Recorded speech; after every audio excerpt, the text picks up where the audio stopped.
A pyramid that isn't one pyramid. A sacred stairway climbed by millions of tourists, standing on top of secrets most of them will never know exist. Beneath the most photographed monument in the Maya world, scientists have confirmed something that changes how we understand this entire city. Not a myth, not a legend, but a measured, published, peer-reviewed reality. 2 older temples sealed inside the one you see today. And underneath all of it, a body of water that has never been touched by human hands. Stay with me, because the story of what's under Chichen Itza is stranger than anything carved into its walls. Rising from the flat scrubland of Mexico's Yucatan Peninsula, Chichen Itza was one of the largest and most influential cities the Maya ever built. Between roughly the 7th and 13th centuries, it grew into a major center of trade, politics, and religious life, drawing people from across the region for both commerce and pilgrimage. Today, it holds UNESCO World Heritage status. And in 2007, it was voted one of the new 7 wonders of the world in a global public poll. Recognition that has only increased the flood of visitors climbing its plazas every year. At the heart of the site stands El Castillo, also known as the Temple of Kukulcan, a stepped pyramid roughly 30 meters tall with 4 staircases running up its faces to a small temple platform at the summit.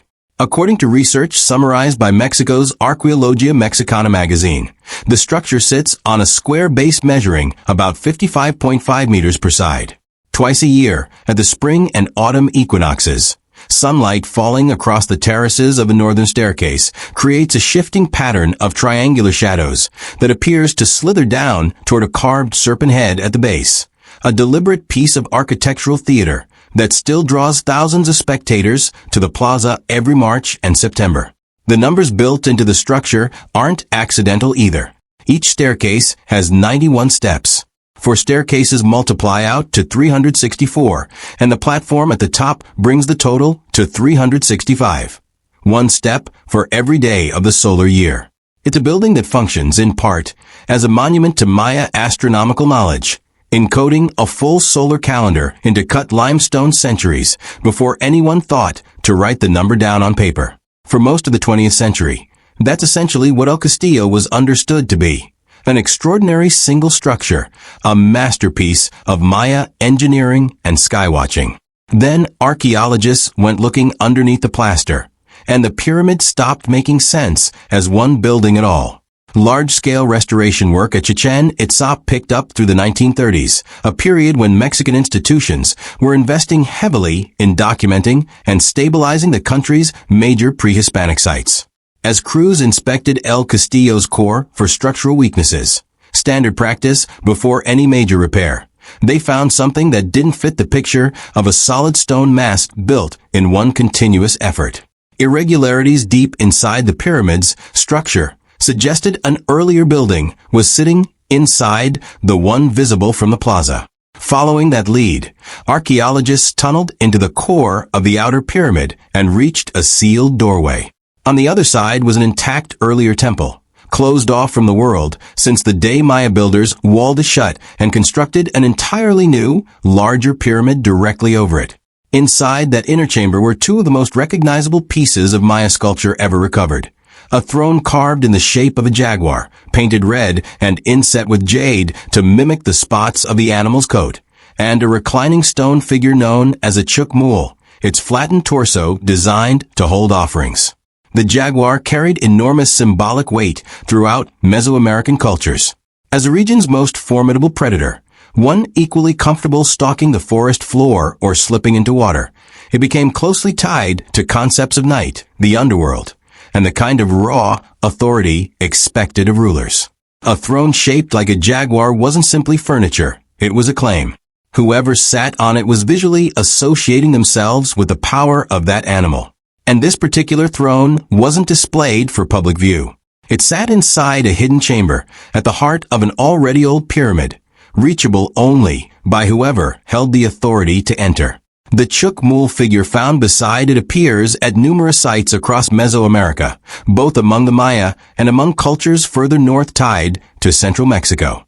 While scholars continue to debate its precise ceremonial function, the prevailing interpretation connects it to receiving offerings, incense, food, or other materials placed into the bowl balanced on the figure's midsection. Together, the throne and the chukmul point to something more specific than a forgotten storage room, a working ceremonial space, deliberately hidden the moment Maya builders chose to bury it under a new structure instead of tearing it down. That decision, build over rather than demolish, turned out to be a repeated pattern in Maya construction, and Chichen, Itza, wasn't finished revealing it. Decades after the 1930s discovery, researchers using geophysical scanning technology identified evidence of a third, even older structure nested inside the second one. According to summaries of the excavation record published by outlets, including the Yucatan Times, this innermost building, sometimes described as standing roughly a third the height of the finished monument, represents the earliest known construction phase at that exact location. Unlike the Second Temple, this deepest layer has never been physically entered. Its presence has been inferred indirectly, through resistivity data gathered from outside the pyramid rather than through a tunnel. Taken together, the evidence points to El Castillo as a multi-generational project rather than the work of a single architect or a single ruling generation. An early, modest temple was raised first. As Chichen Itza grew in wealth and regional influence, that temple was enclosed inside a larger one, the version that produced the jaguar throne and the chukmul. Finally, once the city reached the height of its power, builders wrapped the whole thing in the pyramid that still dominates postcards and tour itineraries today. Each phase reflects its own moment in the city's history, layered like the rings of a tree, except every ring is built from cut limestone and ritual intention rather than growth alone. Everything described so far came from either direct excavation in the 1930s or later, non-invasive scanning of the pyramid's interior. But the most striking discovery at El Castillo isn't inside the structure at all. It's underneath it, in the bedrock itself. Digging beneath a 1,000-year-old monument, this significance simply isn't an option. The structural risk to a building that has already survived centuries of tropical weather, earlier excavation, and heavy modern tourism is too great, and the archaeological cost of disturbing undocumented layers is effectively permanent. So instead of shovels, a team of Mexican researchers turned to a geophysical method called electrical resistivity tomography, or ERT. The technique works by sending a small electrical current into the ground through a network of electrodes and measuring how easily that current passes through different materials. Solid limestone bedrock packed soil and an empty or water-filled cavity each resist electrical flow differently. And that contrast shows up clearly when the readings are compiled into a three-dimensional model. It's a well-established method in geophysics, more commonly used to locate groundwater, trace fault lines, or search for mineral deposits, but rarely, if ever, aimed at the foundation of a protected ancient monument. The project was led by René Chavez Segura, a geophysicist at Mexico's National Autonomous University, UNAM, working with colleagues including Andrés Teguero, Denise Argo de Espino, and Esteban Hernández Quintero, in coordination with Mexico's National Institute of Anthropology and History, INAH. Because standard survey electrodes can't be driven into ancient stone floors without damaging them, the team designed flat, plate-style electrodes, ultimately 96 of them, coupled to the surface using a medical-grade gel instead of being buried in the ground, according to reporting from UNAM's own Gaceta publication.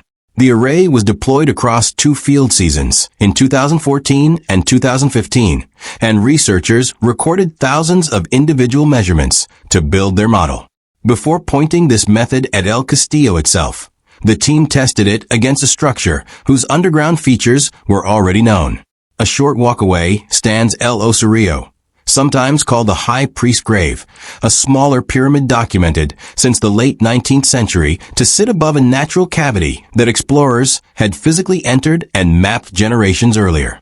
When Chavez Segura's team ran their resistivity survey over El Osario, the resulting model successfully reconstructed the shape of that known cavity and its connecting passages, closely matching what earlier explorers had recorded by hand. That match gave the team confidence. Their method wasn't producing noise or false signals before they turned it toward a monument where, unlike El Osario, nobody had ever confirmed what, if anything, lay beneath the foundation. The results at El Castillo, first reported in 2015 and later published in the peer-reviewed journal Scientific Reports, revealed a large low resistivity anomaly sitting almost directly beneath the pyramid, an electrical signature consistent with a natural cavity in the limestone, at least partially filled with water. Chavez Segura's team described finding not just an isolated pocket, but part of a connected system, with channels feeding water in and out of the space beneath the pyramid. In the karst landscape of the Yucatan, this kind of cavity has a name the Maya would have recognized instantly. A cenote, a natural sinkhole formed when a limestone ceiling collapses and exposes the groundwater system running beneath it. The peninsula has essentially no rivers on its surface. Its entire freshwater network runs underground, through caves and channels linking cenotes across the region. Chichen Itza is already famous for one dramatic example. The open, cliff-walled sacred cenote, a short walk from El Castillo, long associated with ceremonial offerings recovered by archaeologists over the past century.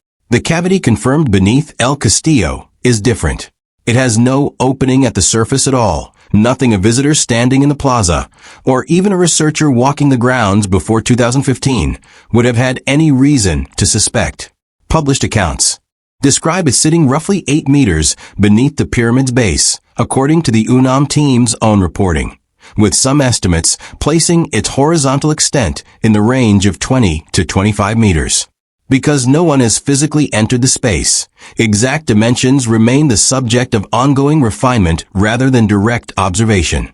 Chavez Segura has also suggested the cavity beneath El Castillo may connect through the underground water table to Cenote Stolac to the south, and ultimately, to the sacred cenote itself, a hypothesis the team has proposed testing with further resistivity surveys between the structures. For the Maya, this kind of hidden water source wasn't just a hydrological curiosity. Cenotes were treated as sacred entry points to Xibalba, the underworld described in Maya mythology and later recorded in colonial-era texts like the Popol Vuh, a realm ruled by its own gods and associated with death, transformation, and trial. Maya cosmology generally organized the universe into 3 connected layers: an upper world of sky and celestial deities, whose movements were tracked with the same precision built into El Castillo's calendar steps, a middle world of everyday human life, farming, trade, and ritual, and the underworld beneath, reached through caves and standing water. If El Castillo was deliberately raised above a cenote already known to Maya builders, the pyramid may physically encode all 3 of these layers into a single structure, a temple pointed toward the heavens at its summit, a human plaza at its base, and a sealed gateway to the underworld hidden in the foundation. The fact that El Osario shows the same basic pattern, a pyramid built above a documented natural cavity, suggests this wasn't a one-off coincidence. It's worth being precise about the limits of this interpretation, though. No Maya inscription has been found that explicitly states the temple was placed there because of the water beneath it. The connection is a strong, increasingly accepted reading of the physical evidence, not a translated instruction from the builders themselves. It's a fair question to ask why, once an anomaly like this is detected, researchers don't simply excavate to confirm it beyond doubt. The answer comes down to what's already standing above it. El Castillo has survived roughly 1,000 years of tropical weather, earlier excavation, and decades of intense modern tourism, while remaining structurally sound enough to still stand close to how it looked when Maya builders finished their final phase of construction. Cutting into a monument at that scale to physically verify a resistivity anomaly carries real risk to the structure's stability, to undocumented archaeological material that has never been studied, and to the precise spatial context that, once disturbed, can't be perfectly reconstructed no matter how carefully the dig is recorded. That's part of a broader shift in how archaeology approaches sites of this importance. Rather than digging first and analyzing later, a pattern that defined much of 20th century fieldwork, sometimes at real cost to the sites involved. Researchers increasingly favor non-invasive geophysical scanning, long-term structural monitoring, and excavation only when it's narrowly targeted and clearly justified by strong prior evidence. Chichen Itza is also simply still in active use. A UNESCO World Heritage Site, a major driver of regional tourism, and a place that continues to hold cultural and spiritual significance well beyond its value as a research subject. Any decision about further excavation has to weigh all of that, not just scientific curiosity. Researchers involved in this kind of work also tend to describe their findings with careful, conditional language for good reason. ERT doesn't produce a photograph of what's underground. It produces a resistivity map that has to be interpreted against everything already known from prior excavation and historical records. An anomaly might indicate a cavity. It might indicate a natural void in the limestone unrelated to construction. It might simply reflect a shift in building material between two phases of the pyramid's long, layered history. Distinguishing between these possibilities takes patient comparison of new data against decades of fieldwork, rather than treating any single reading as confirmed on its own. That caution isn't a weakness in the science. At a site this visible, an overstated claim can spread far faster than a correction ever could. What scientists confirmed beneath Chichen Itza isn't a hidden treasure room waiting to be opened. It's something arguably more revealing. Proof that El Castillo was never a single building at all, but a monument rebuilt across generations, each one enclosing the sacred work of the last rather than erasing it, and all of it raised, deliberately or not, above a body of water the Maya would have recognized as a doorway to their own underworld. Every equinox since, crowds have gathered in the plaza to watch a shadow shaped like a serpent slide down that staircase, standing on ground that has been quietly hollow the entire time.